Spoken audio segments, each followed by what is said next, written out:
जी हाँ दोस्तों, मैं हूँ Maria Tahir and again welcome to my YouTube channel MT world facts. Pakistan के एक गरीब सफाई वाले का नाबीना बेटा साबर माइकल कैसे पीएचडी डॉक्टर बना और कैसे पूरी दुनिया में जाकर अपने लोगों की नुमाइंदगी कर रहा है। कामयाबी की तारीखी कहानी। जी हाँ दोस्तों, माजूरी अक्सर लोगों के लिए बहुत बड़ा सानहा होती है। बड़े बड़े दिल एक बार तो कांप के रह जाते हैं। फिर वो लोग जिनके घर में एक से ज्यादा माजूर बच्चे हों, उन वालदैन की रातें अक्सर करवटें बदलने में ही कट जाती हैं। मुस्तकबिल की बेयकीनी उनका सुकून चुरा लेती है। कुछ ऐसी ही कहानी इस मुल्क के एक गरीब घराने के बेटे डॉक्टर साबर माइकल की है, जहां 3 बच्चे नाबीना पैदा हुए। वालदैन बड़ी मुश्किल से सड़क पर सफाई का काम करके गुजर बसर कर पा रहे थे। इन हालात में तालीम तो बहुत दूर की बात है, इंसान के लिए 2 वक्त की रोटी बड़ी मुश्किल हो जाती है। इन्हीं मुश्किल तरीन हालात में पलने वाला एक बच्चा साबर माइकल था, जो 1978 में कराची में पैदा हुआ, जिसमें आगे बढ़ने और जिंदगी को कारआमद बनाने की लगन थी। वो कुछ कर गुजरने के लिए हर वक्त बेचैन रहता था, लेकिन आंखें रोशनी से महरूम थीं। फिर एक दिन उसकी ये लगन उसकी नन्मस रोज ने बांप ली। उन्होंने उसे ले जाकर ओकाड़ा के स्कूल फॉर ब्लाइंड चिल्ड्रन में दाखिल करवा दिया। यूं 7 वर्ष की उम्र में वो कराची से ओकाड़ा चला गया।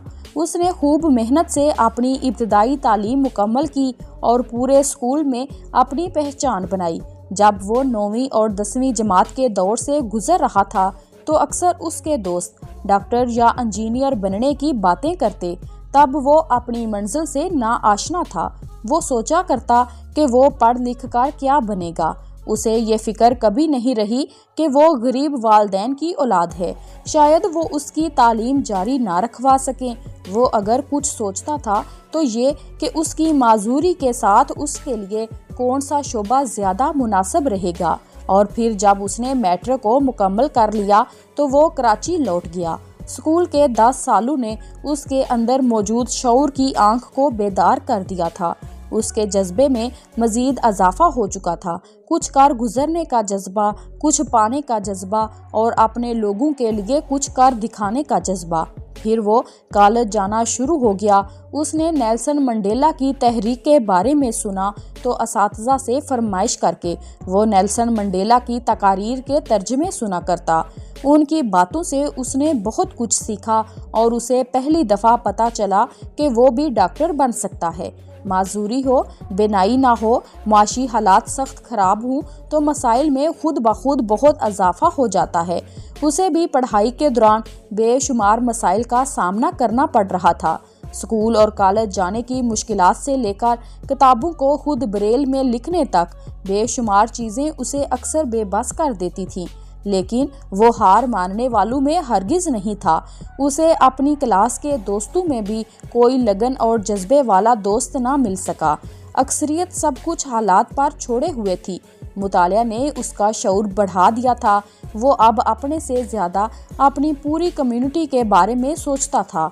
उसे शिद्दत से इस बात का एहसास था कि उसकी क्रिश्चियन कम्युनिटी में रहनुमाई का शदीद फुकदान है। जी हाँ दोस्तों, वो जान गया था कि बाकी मुल्कों में क्रिश्चियन ने तालीम के ज़रिए इज़्ज़त और मुकाम पाया है और तालीम ही उनके मुआशी हालात को बेहतर बना सकती है।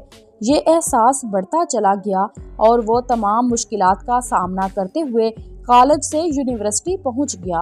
उसने अपने इन्हीं हालात और इसी माजूरी के साथ न सिर्फ ग्रेजुएशन, मास्टर्स और एमफिल किया, बल्कि पीएचडी में भी पहुंच गया। उसने इसी बात पर अपनी रिसर्च मुकम्मल की कि माशरे में क्रिश्चियन अक़लियत किस तरह अपनी माशी सूरत हाल को बेहतर बना सकते हैं। ये पहली बार हुआ था कि किसी अक़लियती कम्युनिटी से अक़लियतों के समाजी और माशी मसाइल पर रिसर्च के बाद ऐसा मुकाला जमा करवाया गया। अक़लियतों पर अब तक जितना भी काम हुआ था वो उनके इंसानी हकूक़ के हवाले से हुआ था। ये सेहरा भी साबर माइकल के सर जाता है। 28 साल की उम्र में साबर ने गुर्बत की इंतहाई लकीर पर रहते हुए अपनी बेनूर आंखों के बावजूद 2006 में कराची यूनिवर्सिटी से सोशियोलॉजी में पीएचडी मुकम्मल कर ली। صابر مائیکل آج research advocacy and social training institute کا صدر ہے۔ وہ اپنا مقالہ پڑھنے سب سے پہلے انگلینڈ گیا۔ اس کے بعد وہ خصوصی ٹریننگ کے لیے جنیوا، سوئٹزرلینڈ چلا گیا۔ 2011 میں اس نے برابری کے حقوق پر کینیڈا سے ٹریننگ حاصل کی۔ وہ اپنی ریسرچ کے سلسلے میں Canada, Italy, England, Malaysia, Switzerland اور فرانس کے سفر کر چکا ہے اور ساری دنیا میں اقلیتوں کے حقوق کے حوالے سے پاکستان کی نمائندگی کرتا ہے۔ وہ پاکستان کے تقریباً تمام ٹی وی چینلز اور ریڈیو اسٹیشنز پر آ کر اپنے لوگوں کی نمائندگی کرتا رہتا ہے۔ وہ بے شمار تنظیموں کا ایگزیکٹو ممبر اور رکن کی حیثیت سے خدمات سر انجام دے رہا ہے۔ صابر مائیکل پاکستان کی ایک زندہ اور روشن مثال ہے جس نے غربت اور معذوری کا جواں مردی سے مقابلہ کیا اور اپنے خاندان کے ساتھ اپنی پوری کمیونٹی کا ہیرو بنا۔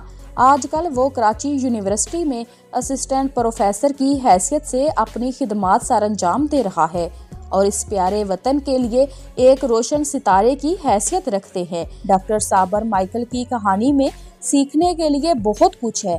اگر آپ ایمانداری سے اپنے سوالوں کے جواب ڈھونڈنا چاہیں تو آج کل کے بے شمار نوجوانوں کے لیے جواب اس میں موجود ہیں۔ آپ انتہائی غریب ہیں، آپ کا کوئی سوشل سٹیٹس نہیں ہے، گھر میں تنگ دستی کے ساتھ معذوری نے ڈیرے ڈال رکھے ہیں، آپ اپنے مستقبل کے بارے میں نہیں جانتے، لیکن اس سب کے باوجود بھی آپ کے لیے کامیابی ممکن ہے۔ شرط اتنی ہے کہ آپ مایوس انسان نہ ہوں۔ آپ عہد کر لیں کہ آپ نے حالات کا مقابلہ کرنا ہے، فتح یقیناً آپ کا مقدر ہوگی۔ ڈاکٹر صابر مائیکل کی کہانی یہ ثابت کرتی ہے کہ جب مقصد واضح ہو جائے تو منزلیں آپ کی منتظر رہتی ہیں۔ وہ آپ سے آپ کی ذات اور حالات نہیں پوچھتی، وہ فقط آپ کے جذبے اور ہمت کو قبول کرتی ہیں۔ بے شک